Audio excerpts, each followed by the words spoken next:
What would respect for the divine, autonomous, sovereign nature of the individual bring to the human condition? If a plant cannot live according to its nature, it dies, and so a man. Henry David Thoreau, born 1817, deceased 1862. A mystic, a transcendentalist, and a natural philosopher to boot. Born, raised, and educated in Concord, Massachusetts. Thoreau was a Harvard graduate. From 1841 to 1843, Thoreau lived with his friend, mentor, and champion, transcendentalist Ralph Waldo Emerson. In 1845, Thoreau went to Walden Pond. There he built a small house in the woods along the shore, where he lived until 1847. Essays on his life experiences, discoveries, and musings would become the classics Walden, The Maine Woods, and Civil Disobedience. Civil Disobedience would go on to inspire such great men as Martin Luther King Jr., Gandhi, and Tolstoy, among others. Thoreau was fascinated with the Native American Indian. His study of the Algonquin tribes made him one of the top ethnologists of his time. His 12-volume set of Indian notebooks is currently being transcribed for publication. At the age of 44, Thoreau died of tuberculosis at his mother's home in Concord, Massachusetts. Thoreau's multifaceted life has become a model and inspiration through the centuries as humanity seeks to discover its true nature and the workings of the universe. My name is Henry Thoreau. I was born in Concord, Massachusetts, and for the last year and a half I've been living here in my one-room house at Walden Pond, about a mile and a half south of Concord Village. This past summer I decided that I was going to stand up for my rights as a citizen of the United States by withholding my poll tax from the village of Concord and therefore the state of Massachusetts. While Thoreau was living at Walden Pond, this was a very busy and significant period of time for Thoreau while he was living at Walden Pond, again between 1845 and 1847, was also the period of time, in addition to going to Katahdin, he also went into town one day to have a shoe repaired and was arrested and thrown into jail for failure to pay his taxes. He later, in his famous essay, Civil Disobedience, basically spelled out his rationale why he refused to pay his taxes. And it's a fascinating and very, very famous essay that has influenced many people, Tolstoy, Martin Luther King Jr., Gandhi. My night in jail was a novel and interesting experience. I left the pond to go into Concord to have my shoe repaired. And as I was walking into town, Staples, the constable, who was a friend of mine, and who was also the tax collector, stopped and informed me that I had not paid my poll tax for the year.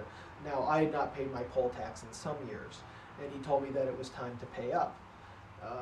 I told him that I was not going to pay because it was the principle of the thing. He said, well, Henry, if you do not want to pay your taxes, I will pay them for you if you're hard up.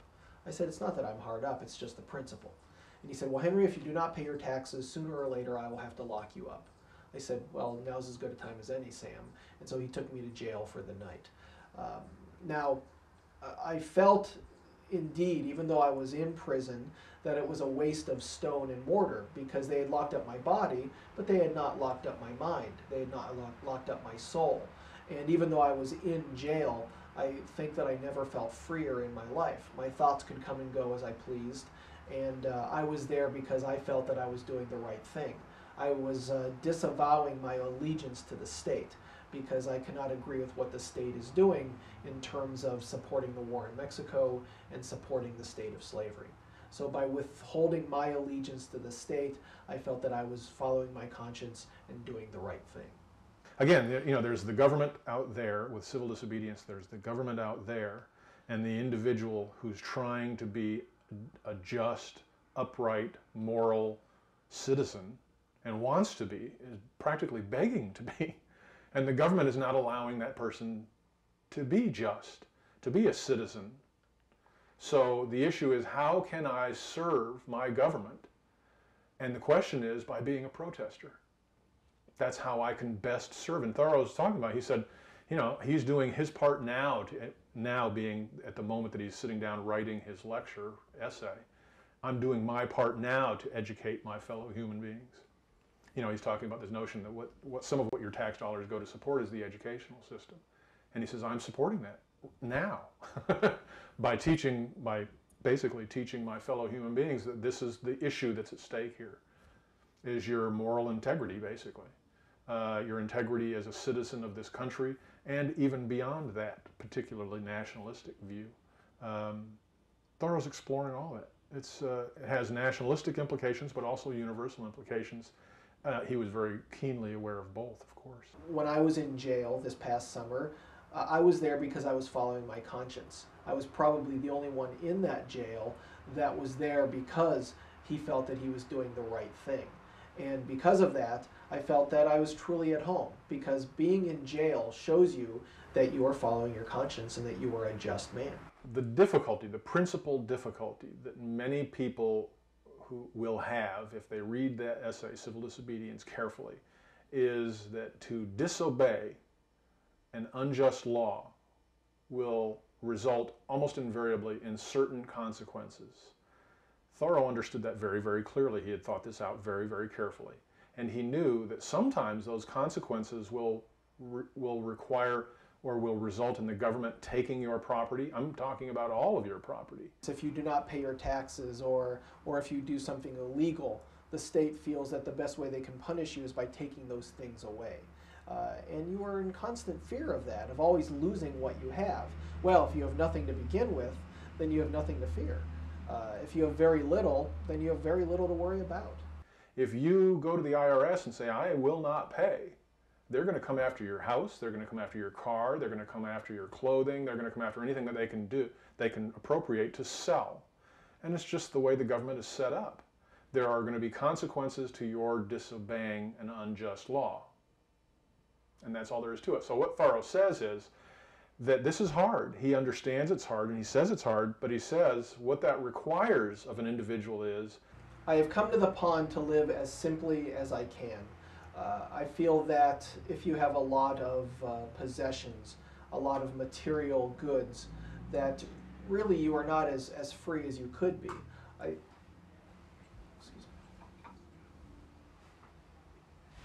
me. The loons are back for the evening. Now, as I was saying, I think that you need to simplify. Rather than eat 5 meals a day, eat but one. Rather than have 1,000 things to do, do 5 or 6 things. You need to keep your accounts on your thumbnail. I think that if you have a lot of possessions, you are always worried about having those possessions. You are always worried about having a bigger house or having more things, and you are tied to your possessions. You do not really own your possessions own you. And you need to set yourself free by not having a lot of things. By living a simple life, you are living a more spiritual, a more godlike life, a more divine life.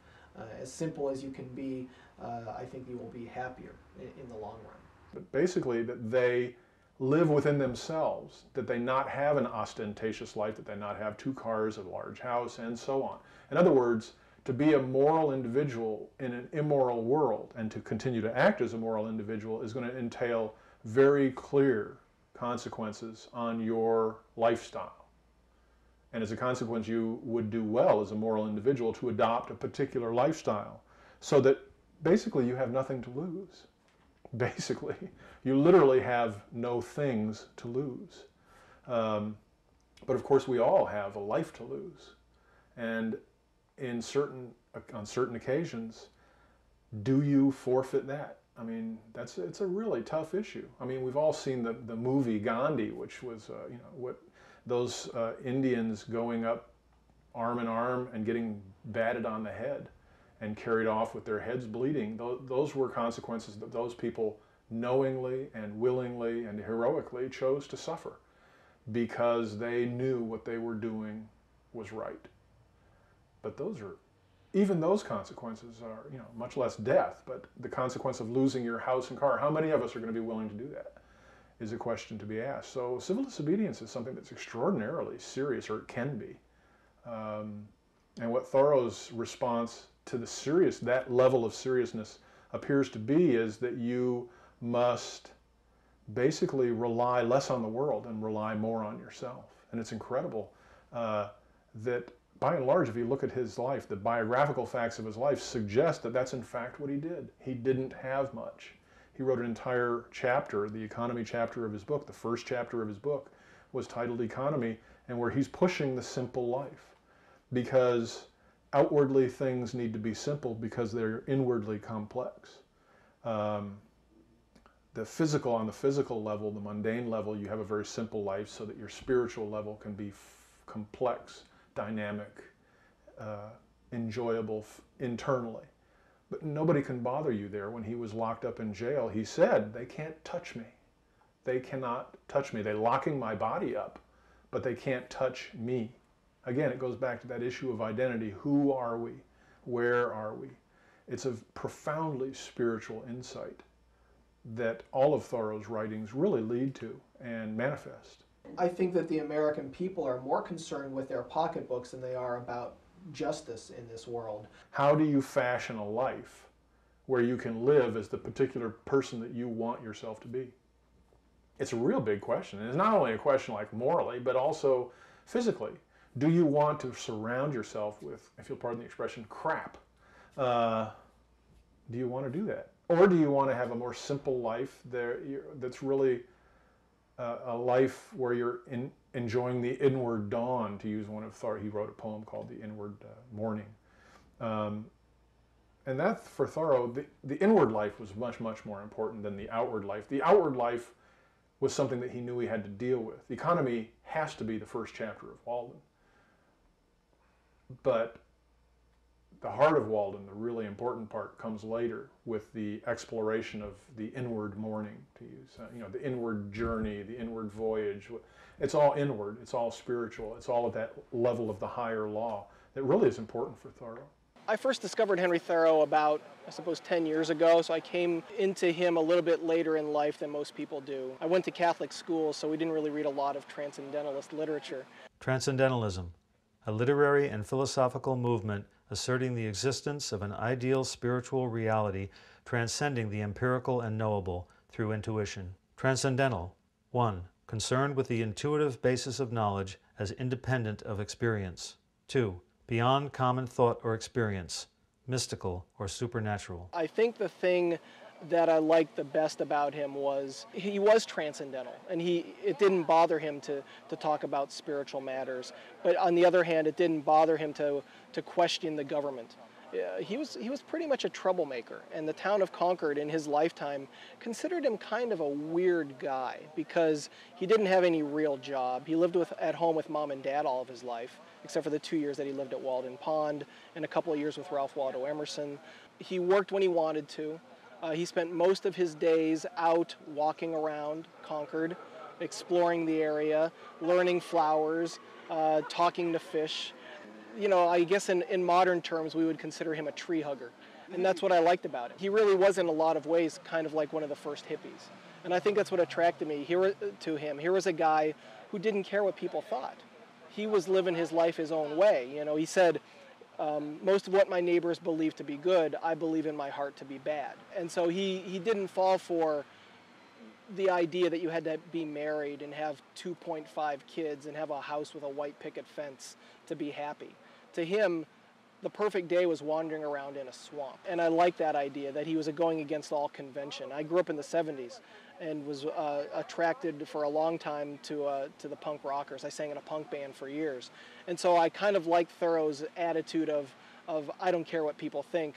I'm going to dress the way I want. I'm going to think what I want. And if you don't like it, tough. That's not my problem, that's yours.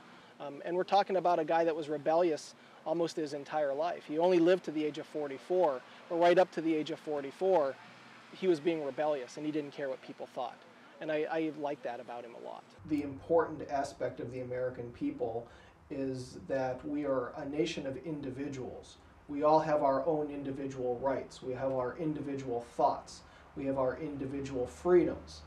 And it is up to us to live our lives the way that we see fit.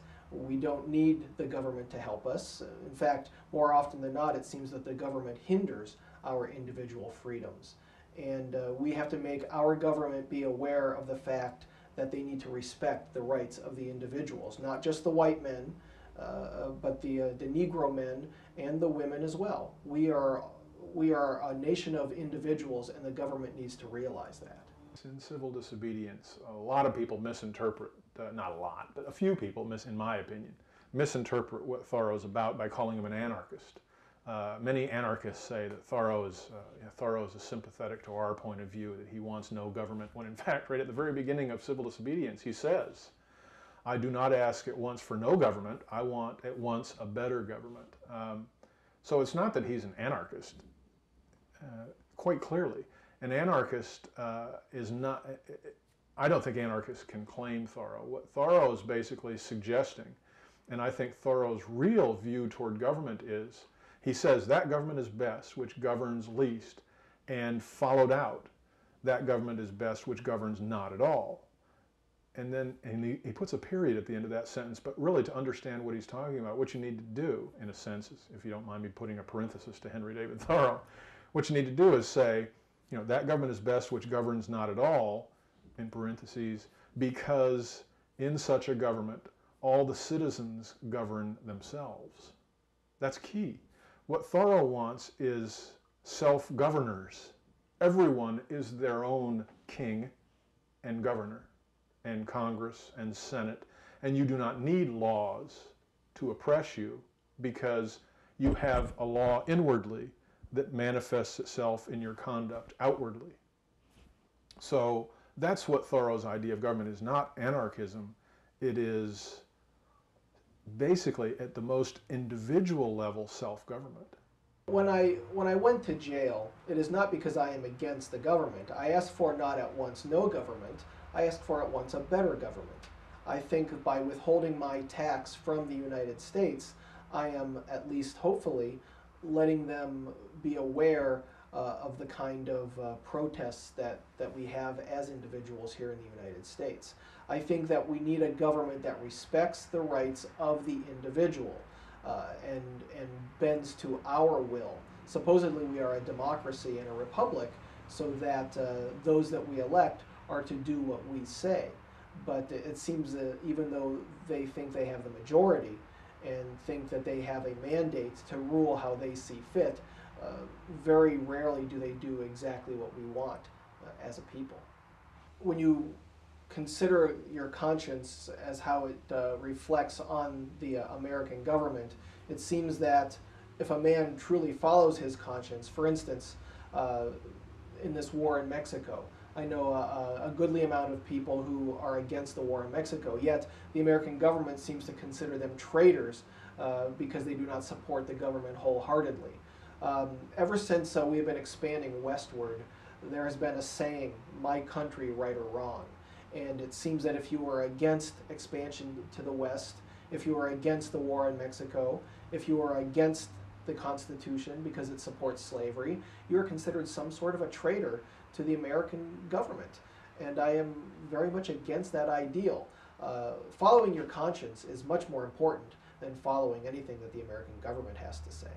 As an American citizen, the only obligation I have is to do what I think right at any time. And the reason I am thinking things that are right is because I am listening to that voice of God inside me and not paying attention to what President Polk or the federal government has to say. The character of the American people, it proves to me that there are at least some Americans who can accomplish quite a bit without any assistance or aid from the United States government. After all, the United States government should be doing the will of the people. The United States government has not expanded westward. The United States government has not built railroads. It has been the American people that have done those things, with very little help from the government itself. Throughout the 19th century, many issues arose that challenged America in the ideals of the Revolution, of liberty and equality. Henry David Thoreau, one of the Concord authors, realized that one of the most grave deficiencies in our ideology was the institution of slavery. In one of his essays, Civil Disobedience, he asked us, do we call this the land of the free? What is it to be free of King George and continue to be slaves of King Prejudice? What is it to be born free and not to live free? What is the value of any political freedom but as a means to moral freedom? Well, I mean, Thoreau makes a statement, in Civil Disobedience, Thoreau makes a statement about a majority of one.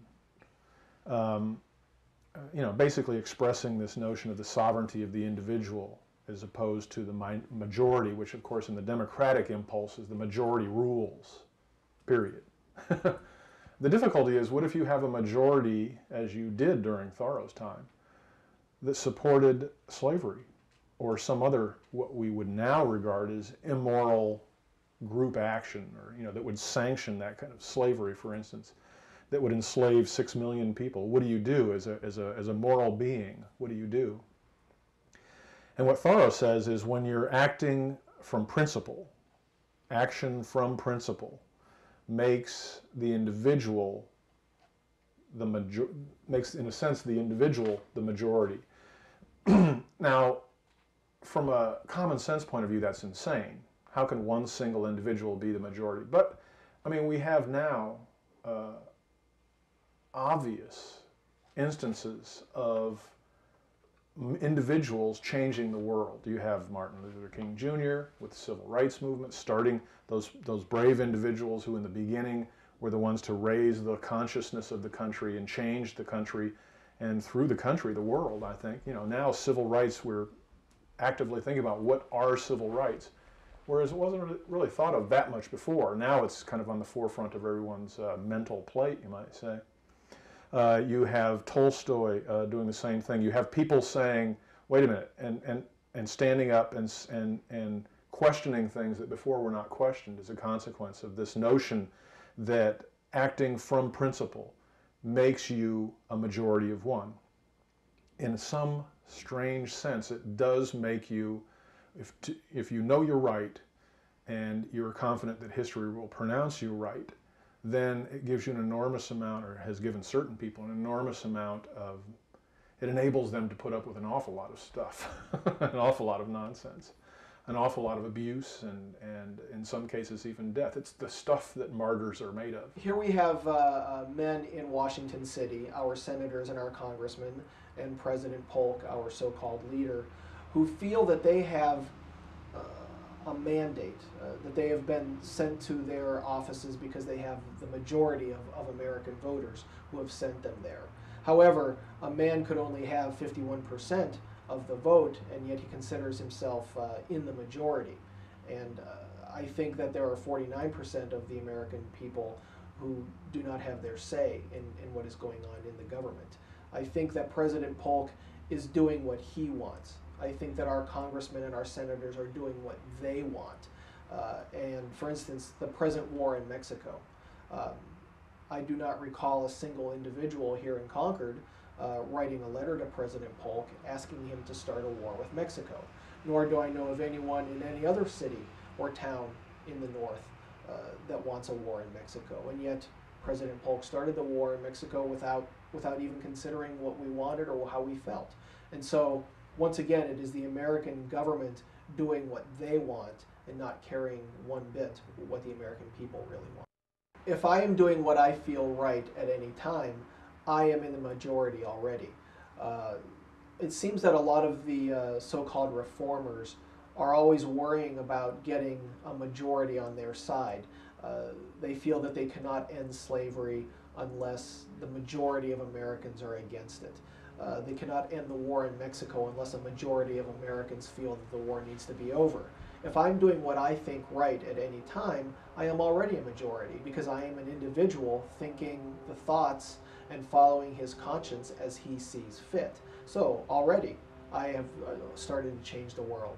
Already I have started to show the country that I'm willing to stand up for injustice and stand up for honesty and integrity. By following my conscience, by doing what I think right at any time, I am already a majority because the individual is the one that has all of the power. Well, for some time now, I have been very aware of the fact that we are supposedly a free nation, yet we have almost 3 million Negroes in bondage in the South. And I cannot really consider myself part of the United States because the United States supports slavery and supports the current war in Mexico, which I consider an immoral and an unjust war. Yeah, fundamentally, the dynamic that Thoreau discusses in Civil Disobedience, at the most fundamental level, and he states it at one point in his essay, he says, unjust laws exist. Fact. You have three options when you look at these unjust laws. One is you can obey it. Just unthinkingly obey the law, the unjust law.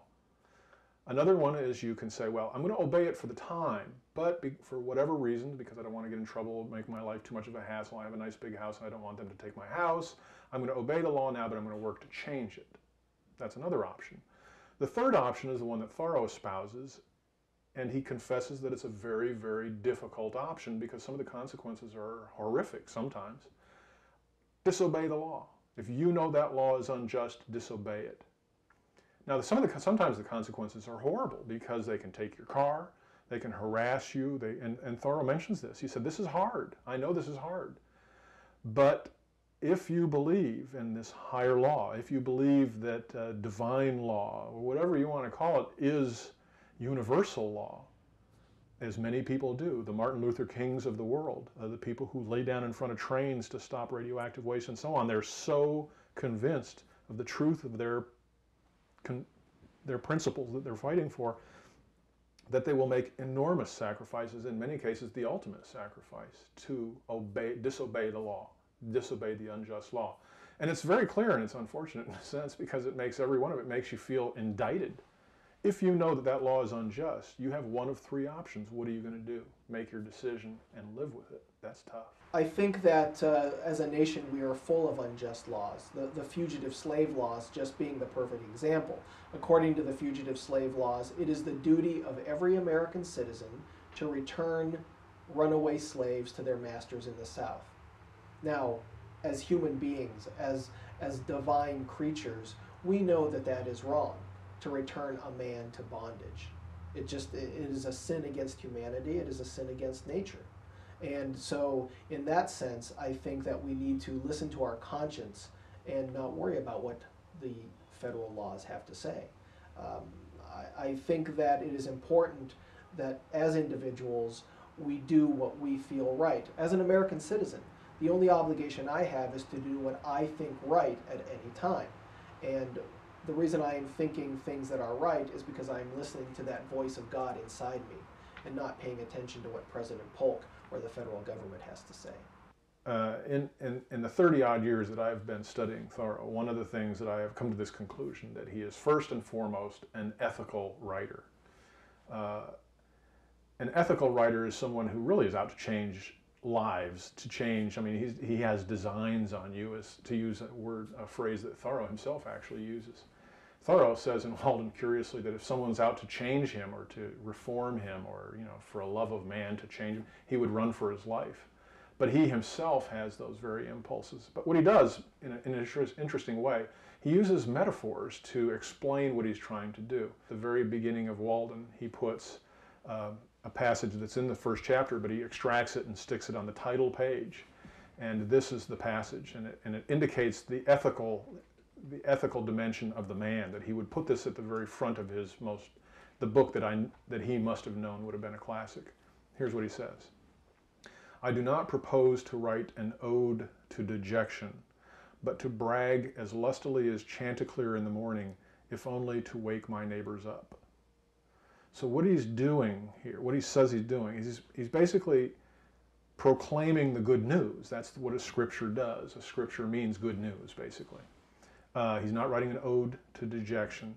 He's going to brag about the possibilities of life, that life is wonderful, that we're free agents, that that there's infinite expectation, and he has of dawns and such, only that day dawns to which we are awake. He uses these metaphors of people waking up to the possibilities, the dawn, the waking, the morning. Morning is when I'm awake and there's a dawn in me, he says. He uses all these metaphors, and it's an ethical awakening. He's not talking about a physical awakening and getting up in the morning and raising your head out of the bed. That's not what he's talking about. He's talking about the effort, as he puts it, to throw off sleep, moral lethargy, the effort to become truly alive. To be awake is to be alive. I have never yet met a man who is quite awake. We must learn to reawaken and keep ourselves awake, not by mechanical aids, but by an infinite expectation of the dawn. So we understand what he's getting at. The metaphors, we can make sense of those metaphors. We understand them intuitively, I think. There are, think of all the songs that employ these exact same images. The dawn, the morning, awakening, and those, they're religious metaphors, basically, ethical metaphors. And Thoreau employs them throughout the book. I think that the main thing that attracts me to Henry Thoreau is his rebelliousness, his ideas that he wants to question all authority.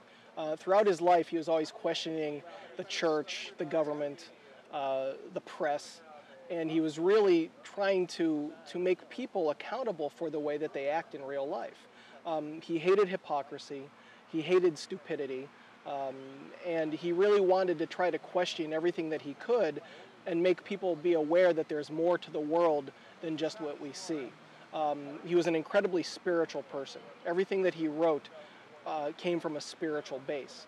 So he was trying to get people to wake up to the fact that we are part of the world, that we are part of nature, that God created that tree and he created us, and that we all have to live in harmony together. Nature was something that you needed to respect. Nature wasn't just for us to use, just to cut down trees for firewood.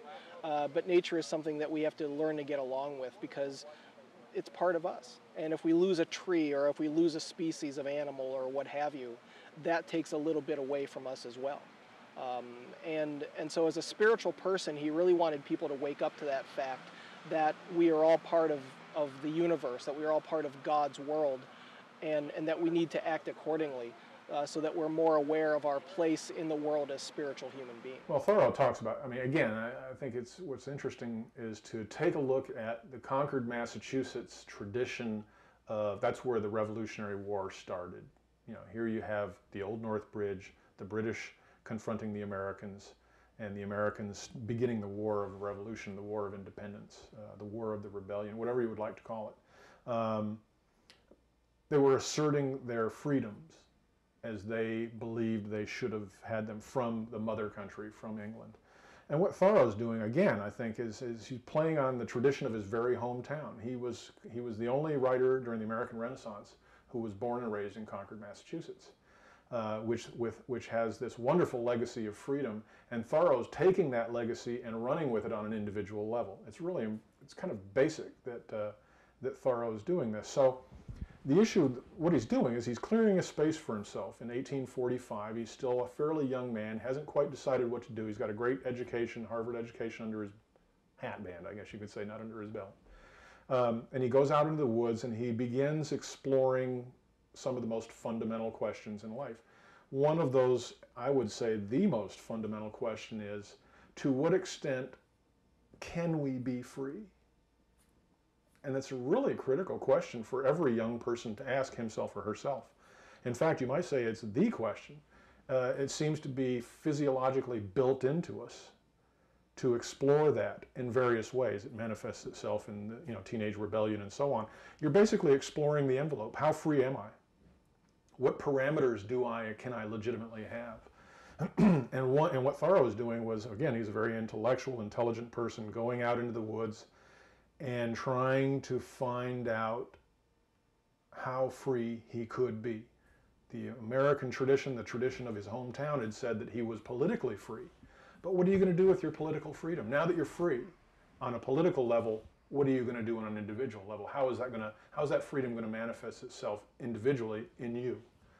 And Thoreau was there exploring that. To what extent can I be free? There are certain ways in which you cannot be free. We cannot fly, for instance. That's obvious. But to what extent are you free? And Thoreau begins to look at, to what extent do I need to sell my soul, if indeed I need to do that, for the good of my body?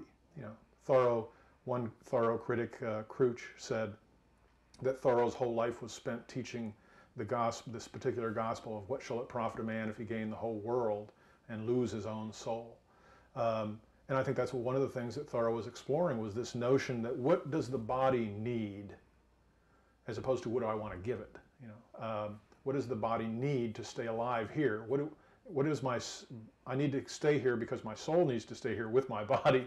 So you need to take care of the body has certain needs. You need to explore what those needs are. And that will depend a lot, the answer to that, what are the body's needs, will form a large part of what it is you need to be free. What does your body need? Your soul needs to stay in this body, therefore what does your body need? Once those needs are taken care of, then you start to look at the needs of the soul from Thoreau's perspective. So he goes from the chapter economy, which is the needs of the body, to where I lived and what I lived for, which is where I lived. In other words, the person, the soul that was Henry David Thoreau, embodied in this particular body, of course. And then he goes on to reading, to look at the traditions of the past, to see what he can learn from the past, and moves out throughout the book. And basically what he's doing is exploring to what extent he is free. As an individual man, how free is he? Freedom is an enormously important concept for Thoreau, both because he's from Concord, Massachusetts, but also because he's at that stage in his life just breaking away from Ralph Waldo Emerson, who's the principal transcendentalist who is at that time living in Concord, Massachusetts. Freedom is, in a sense, swarming around Thoreau as he goes to Walden Pond. It's the principal concern, probably, of the young man who in 1845 went to the pond to live for 2 years, 2 months and 2 days. And the cool thing is, at the end of it, he wrote the book that basically answers the questions, how free are we? And Walden contains the answers, in a sense, the answers to that very, very important question. The American War for Independence, which ended in 1783, freed our government from the rule of a foreign power. But then the work was soon to begin to free our minds as well. In 1837, Ralph Waldo Emerson delivered one of his most famous speeches to Harvard College. That speech was called The American Scholar. And in that he said that our day of dependence, our long apprenticeship to the learning of other lands, draws to a close. The millions that around us are rushing into life cannot always be fed on the sere remains of foreign harvests. Events, actions arise that must be sung, that will sing themselves. We will walk on our own feet. We will work with our own hands. We will speak our own minds. And that was considered by many to be our declaration of intellectual independence.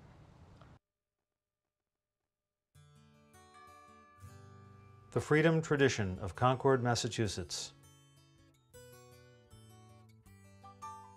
A land can feed us, shelter us, but can a land speak to us? The long legacy of freedom that has come from the land that lies at the confluence of two rivers, creating a third with the flowing together of its waters, somehow suggests that the land speaks and humanity responds.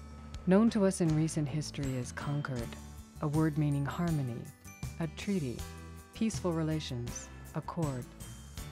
This land, just west of Boston, Massachusetts, nurtured the men and women who kicked into motion the events that would form a great nation from the highest vision ever dreamed of for humanity. On this land, a spiritual awakening occurred American style, with the transcendental, mystical, expanded insights of Ralph Waldo Emerson and Henry David Thoreau as they pondered the nature of humanity and its connection to all of creation. The peoples of the earth once responded to the call of this land to gather in its meadows, on the banks of its rivers, to trade stories and friendship. Many traveling north on the road to freedom stopped here as the Underground Railroad passed the travelers from home to home. Perhaps a land can speak. Perhaps the land has much to tell us through a resonance with our own knowing. Somehow the land and the people at this place of confluence have significantly influenced the course of human evolution towards freedom of that indomitable spirit that resolutely, day by day, realizes its true nature.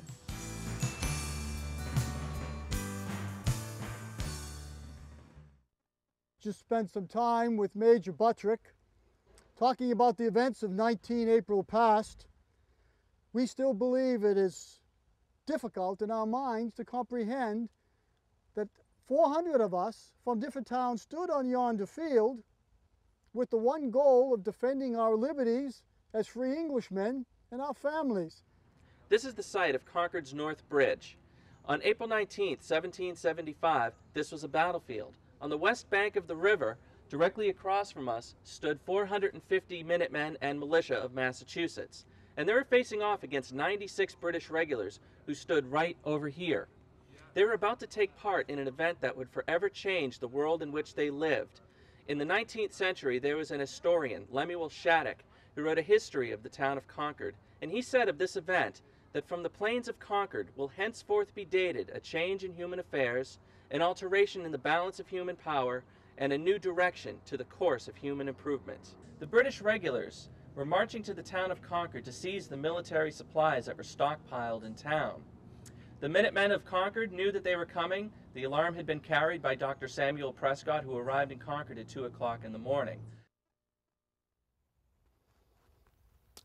On the evening of the 18th of April, my wife Elizabeth and myself and the 4 children had put ourselves to bed for a quiet evening when suddenly in the morning, at approximately 2 of the clock, the alarm bell sounded from the center of town, and I was therefore summoned to grab my equipment and my 16-year-old son, John, who was in the militia, and we went to join Captain David Brown of my Minute Company, and we would join the remainder of the force in the center of town. They knew that a British army was coming, but they did not know how many, and they did not know when they would arrive. The Minutemen of Concord had not yet heard what happened just a couple hours earlier on Lexington Green. They only heard that shots had been fired. They had no idea that people had already died that morning. The British regulars arrived in the town of Concord at 7:30 in the morning. They had been sent here to seize the military weapons and supplies that had been stockpiled in town. The Minutemen gathered on the hills to the north and west. While they were waiting there, the regulars also came down this way and crossed the river. There they divided into 2 groups. One group followed a road that used to follow the course of the river. They were on their way to the farm of Colonel James Barrett. They had intelligence that there was artillery and small arms hidden at his farm. A smaller detachment of 96 soldiers stayed close to the bridge to guard it. The Minutemen, while they waited, saw smoke rising from the town, and they feared the worst, that the town was being burned. It was not so. The regulars had found some gun carriages, put them in a pile, and burned them. But the flames leapt to the townhouse, and that also caught fire. The regulars actually helped to put the fire out, but that was not known to the Minutemen standing on the hill. This was about 9:30 in the morning. They had received reinforcements, and their numbers had swelled to 450 men. At that point, Captain Isaac Davis of Acton said that he hadn't a man that was afraid to go, and they determined to form up and march down to the bridge, hoping to get back into the town to save it from burning. But I still recall marching down that hill, and my chest was beating so hard, the beating of my heart. I thought that my breast should burst at one point as we approached those soldiers. The 96 regulars, seeing them come and realizing that they were outnumbered 4 to 1, prepared to defend themselves and the bridge. The Minutemen advanced. They were under strict orders not to fire unless fired upon. For British subjects to fire upon British soldiers is treason, and nobody was anxious to do that morning. I've never fired in anger at a fellow human being with the idea of killing him, and possibility of that gentleman facing me firing to take my life. In that's what occurred. The regulars, seeing how badly outnumbered they were, began to fire without orders when the Minutemen were only 75 yards away. 2 Minutemen fell dead, Captain Isaac Davis of Acton, who was 30 years old, and Abner Hosmer, a private from Acton, who was only 16. 4 other men are wounded, and the Minutemen, realizing that they are under fire, were issued an order by Major John Buttrick. He said, "Fire, fellow soldiers, for God's sakes, fire." And the Minutemen responded by opening fire on the 96 British regulars standing over here. 3 of them were killed, 9 of them were wounded, and the British regulars broke and ran. Those 3 British regulars that were killed that day are buried here. Their names were Thomas Smith, Patrick Gray, and James Hall, all from the Light Infantry Company, 4th Regiment of Foot. The whole fight at the bridge lasted only 3 minutes. It was a short exchange of fire that forever changed the world. I shall remember that for a moment, 400 men who might not otherwise come together in oneness did so on that day to stand up for ourselves. And that is what we shall take from the events at the bridge on the 19th. Ralph Waldo Emerson immortalized the Concord Bridge fight with his hymn, the Concord Hymn, the first stanza of which says, "By the rude bridge that arched the flood, their flags to April's breeze unfurled, here once the embattled farmers stood, and fired the shot heard round the world." It's most difficult to believe that only a day or so ago my son and I stood at the bridge, faced the British regulars in combat. Now the town of Boston has been surrounded and under siege. My son's decided he's probably going to stay and join the army that's forming. My wife would prefer that I just stay at home and take care of the family and the other 3 children. I'll have to make that decision after discussing more with her and considering the needs of both the town and the colony. But till then, I must continue my work here at the farm, look out for the wife and the children. Difficult days ahead, I must say. In 1783, Benjamin Rush, who was a signer of the Declaration of Independence, said that the American war has ended, but the revolution continues. And it continues to this day, and we are all a part of it. So every time you vote, every time you write your congressman, or work to improve your communities, you're carrying on the revolution that began here 227 years ago, and you're adding your own meanings to the growing definition of the word liberty. There will never be a really free and enlightened state until the state comes to recognize the individual as a higher independent power from which all its own power and authority are derived, and treats him accordingly. Henry David Thoreau, Civil Disobedience.